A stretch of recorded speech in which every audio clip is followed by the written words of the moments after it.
Hello guys, मैं Ranjan Singh Lodhi. Basic English grammar series का यह वीडियो है। इसमें हम प्रिय विद्यार्थी मॉडल्स के बारे में पढ़ेंगे। प्रिय विद्यार्थी मॉडल अंग्रेज़ी ग्रामर का महत्वपूर्ण भाग है जो हमारे भावों को दर्शाने के लिए सहयोग करता है। अध्ययन में सरलता के लिए हमने मॉडल्स को V1 मॉडल्स और V3 मॉडल्स में विभाजित किया है।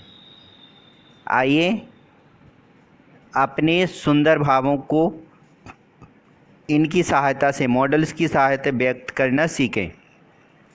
प्रिय विद्यार्थियों, वैसे इंग्लिश ग्रामर में 24 मतलब 24 मॉडल होते हैं, तो उन्हीं का प्रयोग हम इन वीडियोस में देखेंगे वन बाय वन।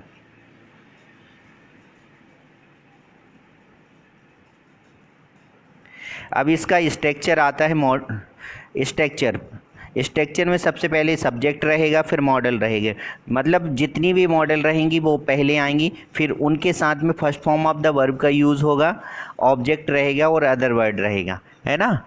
तो सब्जेक्ट प्लस मॉडल, मॉडल में कुछ भी हो सकता है ना। जितनी भी 24 मॉडल हैं वो इसके प्लेस पर, मॉडल के प्लेस पर आपको रखना है। बाकी सेम स्ट्रक्चर यही रहेगा, subject plus model plus first form of the verb, object और अदर वर्ड। बेसिक जो रूल हैं वो हम देख लेते हैं। Negative, subject plus model plus not, first form of the verb, object और अदर वर्ड। यदि नेगेटिव है तो क्या करें, मॉडल के बाद नॉट का यूज़ हो जाएगा। फिर आता है आपका interrogative, model plus subject plus first form of the verb, object और अदर वर्ड, फिर क्वेश्चन मार्क। और जब हम इंटरगेटिव बनाएंगे तो सब्जेक्ट के पहले मॉडल आ जाएगी, है ना। मॉडल को सबसे पहले लिखेंगे। फिर नेगेटिव इंटरगेटिव में model plus not plus subject plus first form of the verb, object और प्लस अदर वर्ड, है ना। और ये इंटरगेटिव नेगेटिव है तो हम क्या करें, मॉडल को सबसे पहले, या मॉडल का जो शॉर्ट फॉर्म हो गए जैसे कैन प्लस नॉट, कांट सबसे पहले रखेंगे और फिर सब्जेक्ट आएगा, और फिर first form of the word, object और अदर वर्ड। या फिर ऐसा कर सकते हैं, मॉडल पहले आएगी, फिर सब्जेक्ट, फिर नॉट, फिर first form of the word, object और अदर वर्ड। सभी V1 मॉडल्स के साथ first form of the verb का प्रयोग किया जाता है। जितने भी V1 मॉडल हैं हम इसमें देखते हैं, उनके साथ में आपको first form of the verb का प्रयोग करना है। तो सबसे पहले आता है कैन, है ना। कैन जो है, कैन का मतलब होता है सकता, सकती, सकते, सकता हूँ, सकती हैं आदि होता है ना। तो इसका प्रोनाउंसिएशन जो है वो भी क्या है, अपन कैन पढ़ते हैं, लेकिन वैसे हम देखें तो इसको खैन पढ़ा जाता है, खैन। जैसे अपन बोले I can do it, I can do it, I can do it, I can do it, लेकिन हम इसको कैन पढ़ते हैं। तो कैन या प्रोनाउंसिएशन क्या है, अलग अलग अकॉर्डिंग टू क्षेत्र हो जाता है, तो उसमें अलग अलग उसका उच्चारण रहता है। तो हम इसको कैन ही पढ़ेंगे, कैन कैन कैन। अब इसका यूज शक्ति,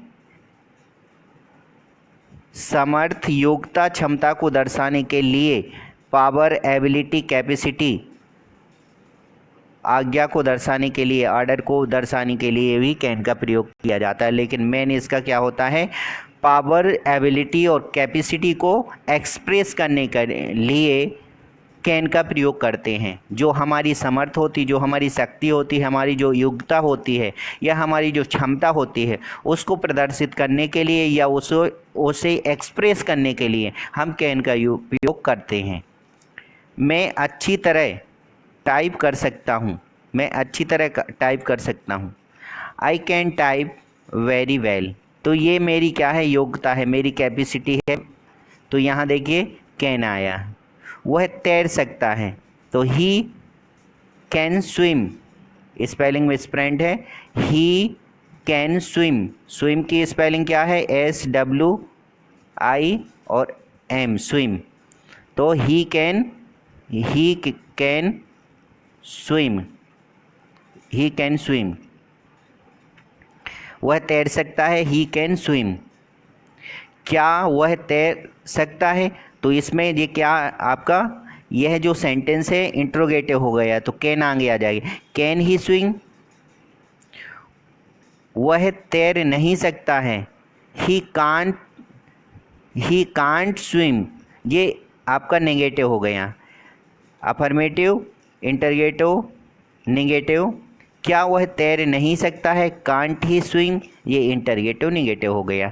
तो अफर्मेटिव हुआ फर्स्ट सेंटेंस, फिर आपका इंटरोगेटिव है, फिर आपका नेगेटिव है, फिर इंटरगेटिव नेगेटिव है ना। तो इसमें आपको समझ में आ गया होगा कैसे। सबसे पहले सिंपल रहेगा, वह तैर सकता है, ही कैन स्विम।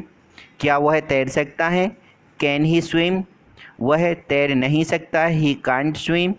क्या वह तैर नहीं सकता है, can't he swim. Okay.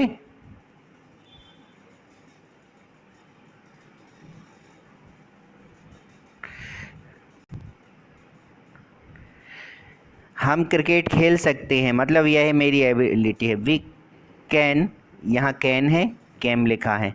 We can play cricket. मेरा भाई इसे नहीं कर सकता है। My brother can't do it, है ना। तो यहाँ वो माई ब्रदर है ना, ब्रदर की spelling brother can't do it. वे जब चाहें तब आ सकते हैं। They can come whenever here. अब तुम जा सकते हो। Now you can go, now you can go. आप यह बॉक्स उठा सकते हैं। You can lift this box. वह मेरी मदद नहीं कर सकता है। He can't help me. Sir मैं आपके लिए क्या कर सकता हूँ। What can I do for you sir. क्या आप कार चला सकते हैं। Can you drive a car, है ना। तो ये WH है, ये भी देख लीजिए। पहले WH वर्ड, फिर कैन हेल्पिंग वर्ब हो गई, सब्जेक्ट इंटरगेटिव। होमवर्क दिया है, वह इस बैंक में खाता खुला सकता है ना। तो he can open the account in this bank. हम सत्य प्राप्त कर सकते हैं। We can get truth. क्या आप मुझे आपकी किताब दे सकते हैं। Can you give me your book. मैं अंग्रेजी बोल सकता हूँ। I can speak English. Meena यह समस्या हल नहीं कर सकती है। Meena can not solve this problem. Ram इसे भूल नहीं सकता है। Ram can't forget this. Pramod शेर को मार सकता है। Pramod can kill the lion. मैं प्रयास कर सकता हूँ। आई कैन ट्राई, है ना। अब 9, 10, 11, 12। सरकार सबको नौकरियां दे नहीं सकती है। वह कपड़े नहीं सिल सकता है। मैं शराब नहीं पी सकता हूँ। हम आपको समझा नहीं सकते हैं। यह आपको होमवर्क में बनाने हैं और कमेंट्स करके कमेंट्स बॉक्स में लिखना है। Thank you to all.